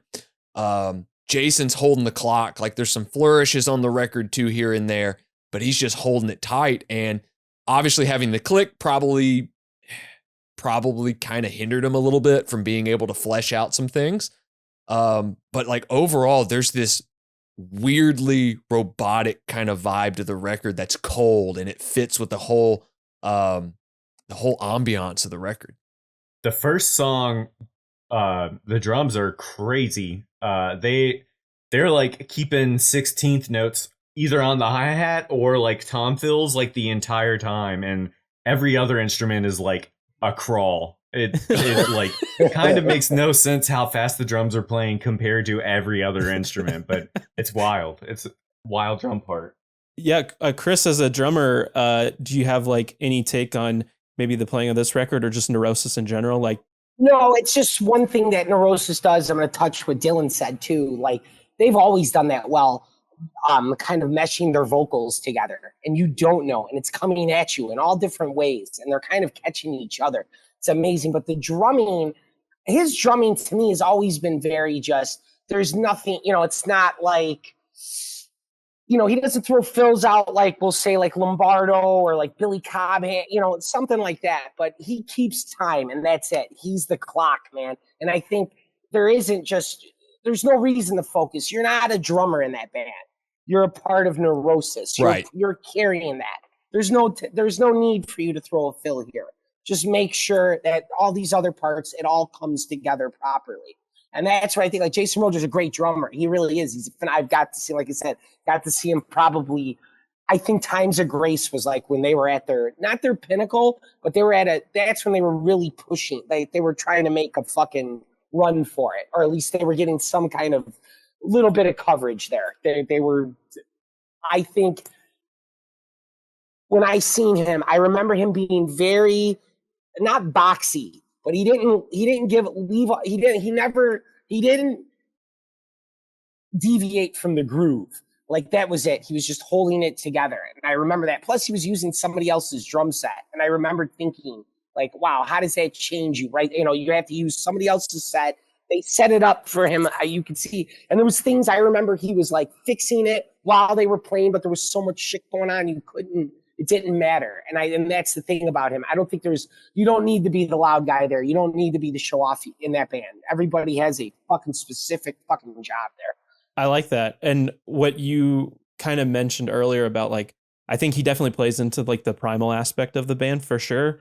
There is just all the adjectives we thrown out here with like being primal and like driving and droning. It's like, there is such a repetition and kind of like trance-like state when you enter into this like record or band in general that like, I think he certainly helps play into that where you're just kind of like I almost forget where I am at a certain point when I come like, oh damn, we're riding with this one part. Right. Yeah. A lot. I do know. And I remember this from the live show. I remember them. They both Josh and Scott and Steven both had like floor toms set up in front of them. Yeah. So they did like and they do that a lot. And I'm assuming they do. And I know they do that in their recordings when they're recording drum tracks. I know that for sure. They've layered actual songs where they're playing and I think that's brilliant too. Because that's something you see. I see a lot more pop bands do that now where somebody has like a floor tom and they're playing it. Right. And I was like, well, wait, you have no idea. I seen fucking all four of those guys. I believe it's Times of Grace. I can't think of the name of the song. Hold on. Your River. I can't think of. There's a huge drum fucking circle thing going on. And all four of them were up there. He was playing Jason and they were all playing drums. Somebody was strumming the guitar. And hold on. Let me find the song. It's not on this album, unfortunately, but I'll find it. Go on, Dylan. I'm sorry, man. But that's all I wanted to add with that as far as drums go. They add a ton of drums in their recordings, man. They got a ton of shit going on at all times. It kind of adds to the whole tribal, very much a feel, right? Sure. Without using that as a topic, it's there's a very tribal feel to this band, a very primal, just group of sorts, right? We mentioned Scott, we mentioned Steve, and kind of their back and forth that they have. When we think of the band, we typically think of those two guys with their solo careers and everything. But, we talked about riffs. I just want to say the guitar playing on this record is very interesting to me because you can definitely hear the two different sounds and they're not playing the same thing, either of them. Everything's locked in. Steve is obviously playing these much more nuanced bends and higher octave strums and all this articulated stuff. And Scott is just holding kind of the riff for it. You look at an opening of the song The Web, that's this very Godflesh-esque kind of chug with these pick scrapes. And then you've got Steve comes in and he's just ramming these fucking fast pick tremolo chords off. Or you look at Crawl Under One Skin, he's doing those huge, I call them rock and roll bends at certain points to kind of peak with it. And you listen to that. Everything works with one another. It's not just clashing styles. It all fucking fits. Even down to what I forgot about this record was that Dave Edwards' bass playing is busy and he is all over this record, which is not something he does so much in the later catalog. He's much more refined, kind of taking a almost a folk approach to bass playing where it's just holding the fundamental, right? Making the sound huge. And You look at a track like The Web that has these great melodic kind of walking bass lines. You have like the title track, Souls at Zero, where he's doing these like Geezer Butler-esque kind of bass lines in the center of it, or at the opening of The Flight, which is very kind of new wave or Joy Division kind of style bass playing going on, very punky in feel. Like, fuck, Dave Ed is like an underrated punk bass guy. Sure. And a great fucking backing vocalist too. Oh my God. Yes. That record he did with Crowless many years ago is fucking wild. Dude, I forgot about that record. Loam, I think is what it's called. Yeah. But you're right. The vocal like the kind of like diversity as far as like vocal delivery. I mean, like, yeah, he's got that low, like guttural thing going, but like I love Scott Screams because they almost, I feel like Pink Floyd's been mentioned a few times, but he almost kind of reminds me of this like weird, like Roger Waters kind of like off-key scream thing that he always does. I don't know why my mind goes there, but it's so effective. Like whatever internal struggles that he is like conveying in the lyrics, like you can definitely feel it. Like real life is just as scary as anything else. Like for sure, it's the scariest. the trachea is being ripped out at this point. Yeah. Like it's as menacing sounding and as terrifying sounding as it could possibly be. And Steve's not too far from that. And as you get into this band's career, you realize how important Steve was to the fold when he joined, because even his initial release with the band, like Word Is Lost, sounds so much different than Pain of Mind. And then you look at some of like the 7 inches they did, or the EP that they did, and the Joy Division cover, and all of these things, and you realize he's kind of the bridge between this very ambient and avant-garde and folk style music, and the connection between this knuckle dragging heavy Discharge, GBH, Nausea, all of that punk stuff, and like Sabbath on top of that, all of it blending together. And I really think that Steve is such a focal point for this band, has done so much to help this band's legacy, moving forward. And that's not the takeaway from any of the other guys, because you listen, and if Steve wasn't on this record and this record were to still somehow come to fruition, what's it going to sound like, right? It would still be probably a really interesting record with all these huge kind of thundering riffs, but the nuance I don't know would necessarily be there. And plus life experience with all of these guys involved is just fucking wild to imagine. It's also hella melodic. This is a very all of those like little sterile vision, man. Yes. That's a beautiful fucking song. Just parts of that where it almost, I'm surprised it doesn't make you cry. I was just listening. Yeah. I was listening to it right now, and I was like, wow, that's such a fucking great song, man. Such a good song. But I see, I'm not a guitar player, so I don't. But you get it. It's still, get it. I've been around guitar players most of my life, but I was listening to it, and I was like, wow, like this band. And you're right about Steve. I think Steve's like David Gilmour, man. Without them, he's the one that pushes them like forward. Like he's the guy. He solidifies the whole thing. He rounds it out.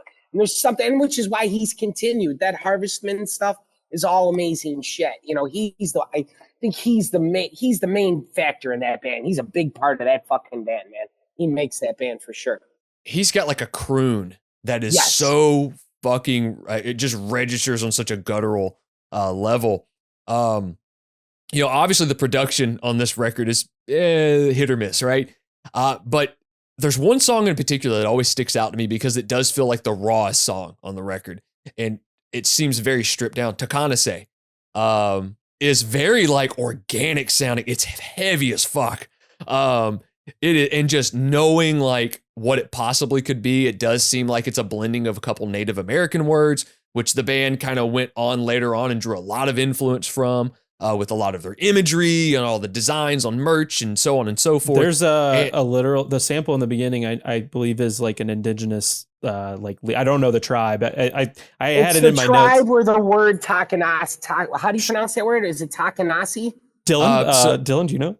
So Takanase, because Scott repeatedly says it, in the album Okay. track. So I went, that's got to be it. I'm going to use that. Yes, the kind of say. So I believe the actual that word comes from that tribe. That actual sample is from somebody from that tribe that is explaining to kind of say, if I'm not mistaken, or whatever that is, which is like a rebirth too, right? That's another thing about shedding skin, if I'm not mistaken. Yeah, absolutely. Something like that. So, and I think that's what that whole band really is. Like, it's all about evolution with that band and evolving and constantly evolving. And you hear that in all of Steve's poetry. Then you guys, have any read any of Steve Von Till's poetry or no? No. Yeah, I would check all that stuff out. He's got on, I think he still runs Tribes of Neurosis, and that's where you get a lot of that stuff from, is there. So, but yeah, another useless fucking point. Sorry. No, it's all there. Great album, gentlemen. Great band. It's, you look at that and you look at the poetic side of this band, and you hit a really good point, Chris, with this rebirth, the shedding of the skin. And you get that with every record from the band, not just this one. My introduction to the band, it seems like yours as well, was kind of that, through Silver and Blood, Times of Grace era. And if you look at any of and I don't want to get too far in the weeds because this album will come later, but if you look at any of the information around Through Silver and Blood, they don't talk about it. There's nothing there. They keep it very close to vest. There's not a single thing. They'll bring up one or two things. They'll just say it was really rough on everybody. They don't revisit it. I believe Scott, not to cut you off, Dylan, but I believe Scott gets into a little bit of it. He talks about his drug addiction and shit like that. I believe that's when that's when he was like supposedly stealing money from the record label, doing all types of crazy shit. They were upset with him. And he comes out, and I understand that being a fucking ex-drug addict, and that's the big thing, is coming clean with a lot of things. And I think that's what you get a lot. And even when you listen to Steve explain that when they do go and write, they're living life. Those guys, there was a time when they were all together, and then they got enough money where they were created their own lives. So they're bringing all their pressures in and all this shit. And I think and he explains that thoroughly in a lot of interviews. So there is a lot of shedding going on anytime with Neurosis. I always, like I say, Neurosis is like going through withdrawal and getting out of here. It really is. And it's going through withdrawal from life, from the daily grind of fucking life, no matter what you have. So, and that's what I feel with Neurosis for sure. And definitely with each and one of their albums, even with this album, because this is a shedding of the skin, this album. This is them burning the Wicker Man and burning all the shit, just like they do at fucking whatever the Wicker Man's deal is. They're burning it. They're letting you know that, soul is at zero right now. And it's going, so fucking, do you guys know where that comes from? Have any of you read any of Clive Barker's shit or no? Did not know it came from the Clive Barker novel, but the minute I saw the information, I went, that makes complete and total fucking sense. Exactly. That's awesome. Especially if you watch fucking Lord of Illusion. And then if you ever watch that as a kid, and then all those memories come back, you listen to Souls at Zero, you listen to all the shit, you're like, wow, those guys are really into some cool shit. Really cool shit, man. Because Clive Barker was underground at that time too, man. When he came out, Clive wasn't some fucking well-respected writer and all that shit. People hated him. People didn't like him. He was an underground guy too, man, for sure. Yeah, you really had to I feel like most of the shit, you really had to know where to look. You really had to. That's why I want to pick somebody's brain that was like, yeah, I was listening to nothing but fucking Metallica, and then Neurosis came. Yeah, right. I was there on fucking Santa Monica, or wherever they all fucking hang out back in the 80s on that street, Sunset. And then one day we're just piling into this place to see this fucking band, So I'd love to see that. I'd love to talk to the people that were just, and I'm sure it's like that for all of us that listen to it. Maybe to kind of wrap things up here, Swindle, do you have any standout tracks, some favorites from the record? Flight. Yeah. Flight was crazy. The beginning half of it is crazy because Dylan was talking about how the guitarists are doing different shit. The beginning of Flight, literally everyone is doing something completely fucking different. Somehow it manages to stay together, and then the back half of the song they add the violins and the flutes, and I think they use all of the secondary instruments really well, and also even the talk box on the guitar, they use that, and all the effects on the instruments they use really tastefully. Yeah, agreed. I fucking loved Stripped. I think is a great track. Love Flight. Souls at Zero, I think is great. It doesn't need that like weird, it like goes away, then comes back, and then they do it again in Zero. Like, just let's smush it together. Make it one song. Yeah. But I think that was at a time when you couldn't, and they figure it out later on. You know, they figure it out. It kind of meshes well later on. So I think that's a stutter step. Agreed. For sure. It's a stutter step. But and as Chris said, I Sterile Vision, great track. The Web, another favorite. Dylan, any standouts for you? To Crawl Under One's Skin, just a great opener. Souls at Zero, the title track, everything about that is pretty breathtaking. In scope, all the Killing Joke style guitar interplay in it, the dissonance that's all over this band's fucking career.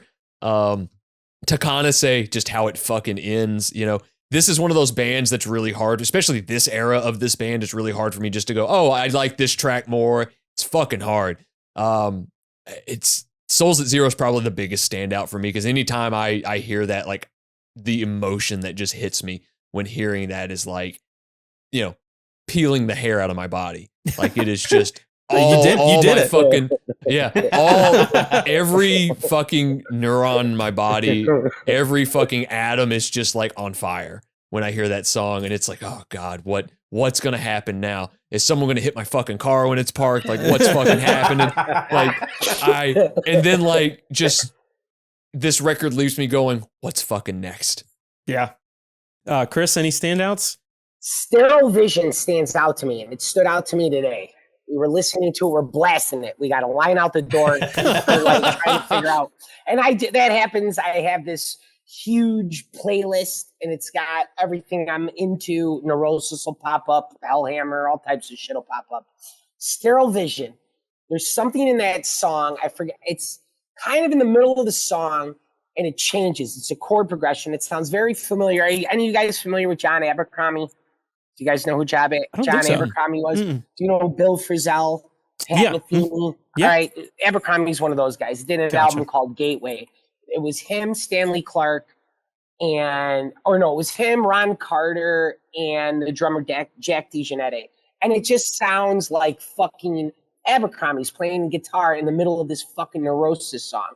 And it just caught me off guard for some reason. It was no different than listening to, like I said, a Bill Frisell album. There's something, like I said, they're more than just a metal band. They're more than just this. There's something more there, man. And I was just, Sterile Vision just kicked me in my ass. And like I said, 2 months, whatever it was, a month ago, I was in LA, and the second my wife sent me the email that you sent, I was like, all right, I got to listen to Souls at Zero, because I haven't listened to it in like 2 years.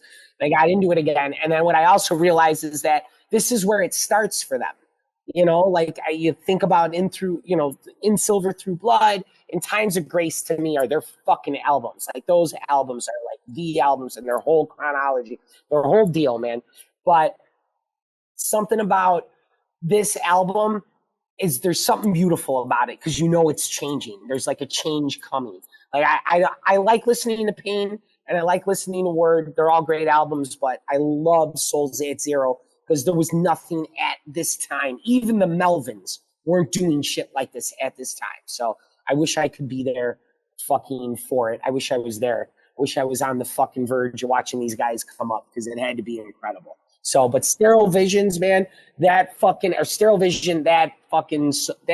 gets me every time. That's the third time in the last 2 months. Or what was the one with the screams, or what? That's The Web, right? Is that the song with the crazy screams, or is that Crawl Under One? That's Crawl Under One. Yeah. So I remember we were just listening to that, and we're kind of like fucking, and I was listening to that going, wow, is that crazy? Even then, that's not, like, that's just wild. That almost sounds like a fucking war chief, like fucking Comanche guy coming over that. Like, it's just wild. That's fucking wild. So this whole album's phenomenal, man. It's just such a great album. It's, whether it's a metal album, just an album, it's fucking definitely changed the course of music, at least in my eyes. It did, overall. Even if only fucking an eighth of the population knows who they are. It changed the way fucking music fucking is played, I think. So yeah, I agree. When it came out, It was interesting to learn that maybe you could have gotten like 2 versions of this album. The CD version, you get all the songs that we listen to.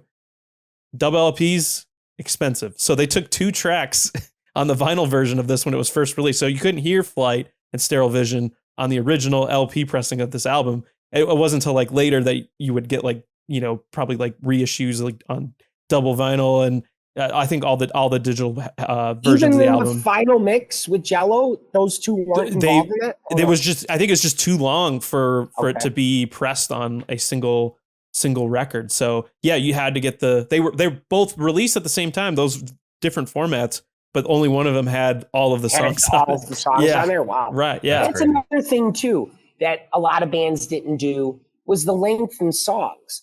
Yeah. At that, like they Dude. really, Yeah, 9 I mean, minutes. Yeah. Oh my God. Yeah. It's so That's crazy. a Yeah. gift. Most of them are, like there's so many songs that are like 7, 9. Yeah. There's nobody going, yeah, this will be a radio hit. Oh, we can push this on. It's just that never happened for them. And I'm fucking grateful for it. But yeah, so I mean, they toured it hard. They went through the U.S., packed into Havana, as I mentioned. They toured Europe for the first time. The record after this, of course, would be Enemy of the Sun. They went with a much different engineer, different producer, Billy Anderson, who we know did like Sleep Records and fucking I Hate God and so many other great bands. But they definitely did not use a click track on this record. So we'll get into that some other time for sure. I feel like we've covered this at length for sure, but maybe we'll end with some recommendations of some other things we've been listening to. Dylan, what have you been listening to? So, a few different things, but I'm just going to list 2. Obviously, the new Blackbraid record came out on August 8th, Blackbraid III. If you're a fan of Dissection or Watain, you're probably going to enjoy this record a lot. It's a little bit more polished. It's an independent released project. If you're familiar with his stuff, this artist's stuff, you're probably going to enjoy this. There's a continuation from Blackbraid 2, but there's also an expansion on that territory as well. It definitely is a little bit more melodic even. I really enjoyed the hell out of it. I've also had a bit of like burnout with a lot of things here lately, and I wanted to kind of space out and go, where can I go? And everything's got to be dark for me. So I went to like synth and keyboard driven shit. So like Mort Garson, which I've heard you guys talk about for an eternity with the Plantation record, but I went with, I found one called Ataraxia, the Unexplained, which is like fucking bonkers. It's about the occult and like cosmic horror and all of this. And it's just synth rock or synth. No, it's not even synth rock. It's just synth music from the late 70s. And it's terrifying. And that had me going down like, I want more shit like this. So I went down like a whole rabbit hole of like dungeon synth. And that's where I've been for like the last couple weeks of like, what video game sounding shit can I find that's made by dweebs and a bunch of like heavy like eye makeup? Bring it on. Swindle, what have you been listening to? My rec is a song called Tchotchke it's a collab by Death Goals and the Hers Collective. It's from an EP called Survival is an Act of Self-Defense. It's going to be out on August 29. That's Death Goals EP. I don't know about Death Goals. I know of this song because of Hers Collective, and it's kind of it sounds like Hers Collective. It's kind of mathy, kind of disgusting sounding, very fast. I like it a lot. Hell yeah. I got one. The Osees, whatever name you want to refer to them as. Abomination revealed at last. New record just released at the time of recording last week through Death God Records. It's LA based, fucking weird. It's weird. Psychedelic, kind of garage punk, very synthy. There are lots of experimentation going on here. I like this. I've listened to some of this band's previous work, but instantly like drawn to the album art, and then just going in, it like really hits you like right in the chops right out of the gate. But our guest of honor, Chris, anything you've been listening to as of late? I know you've been at the shop, wherever. Yes, I listen to a ton of music, but lately, if you guys are familiar with a band called Buzzoven. Yeah. Oh yeah. Oh hell yeah. So another band that used samples and shit like that. I was a huge fan I got into Doom and all that kind of shit right when all that stuff started coming out. I always remember seeing Buzzoven, like I remember a kid I went to high school with always wore a Buzzoven shirt and would always tell me they were like putrid Southern fucking death metal. I forgot how he would describe that band, but To a Frown is a fucking phenomenal album, and Soar. And I've just been listening to those for some reason on my walk home. And are you guys familiar with Sour Vein? Of course. Yes. Yeah, another great band. And for some reason, I was listening to a lot of Jean-Luc Ponty.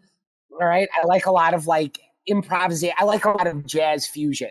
So for the last 2 years, my whole life, for some reason, I was just, whether I was listening to bands like Soft Machine, which is more progressive, kind of like British proggish jazz. And then, bands like Gong, Guru. I don't know if you're familiar with that. Vandergaff Generator. This is all stuff from like the 70s Prague. I for whatever reason, I've been on a big kick, but I was on this huge kick with Buzzoven. And they're another band that gets kind of fucking glossed over and nobody gives them their Kirk and that crew, man. And Dave from Weed Eater and all that. Buzzoven was... And another band from the Carol, I've been listening to a lot of the Chapel Hill scene. Aren't you guys familiar with like Archers of Loaf? And, yeah.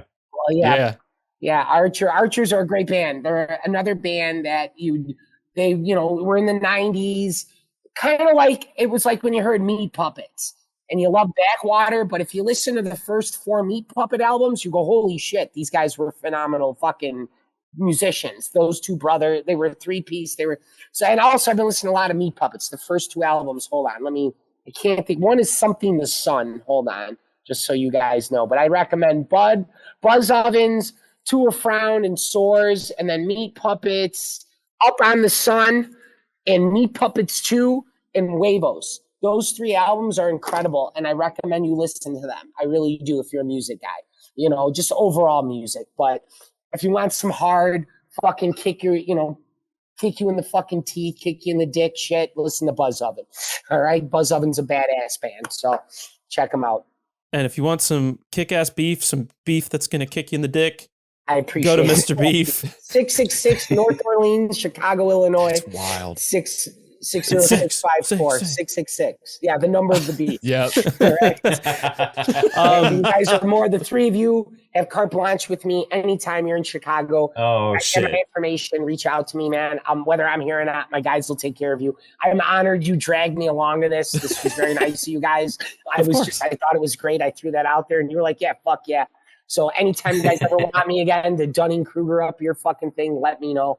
I'll be around. You're always welcome back. You guys are very nice, man. Thank you. Dude, we just love like-minded people and talking about music. And do you maybe leave the people with, are you working on any sort of projects? Or anything that you want, maybe more acting? The fact that you called Rob Reiner an asshole this year was top tier. It was... Yeah, I was very lucky. I got that. Yeah, I remember the creator of the show was like, yeah, you're going to tell somebody very famous to go fuck themselves. So I would love that. I do have some things coming down the chute. I play music for fun now. I played it for sport for many years and it didn't, fucking pan out the way I thought it did. That's why I went to heroin and partying and then kind of got my shit together. And then my creative outlet now is, strangely, if I am lucky to get on a set, I will act. But I do play music all the time and I just make beefs. So follow me at Mr. Beef Chicago Instagram. And if you're fans of fucking this podcast, let me know. Riff Worship, I will take care of you. Come up to me. All of your fucking fans, let me know if you see me and go, hey, I saw you in there. Tell me I either was great or I sucked. Either way, I'll buy you lunch. All right? For these guys. Thank you, Dylan. Thank you, Justin. Thank you, Austin. You guys have been fucking awesome, man. Thank you. Of course. Anytime. With you guys. I'm honored. So thank you, guys. Honored to have you, man. It means a lot. You can follow us at Riff Worship Pod, blah, blah, blah. Yep. Yeah, it's all in the description. But for myself, for Swindle, for Dylan, for Chris, we've been Riff Worship. We'll be back next week with something else. See ya. Thank you guys so much. Thank you again, guys. Thanks, Chris. Thanks.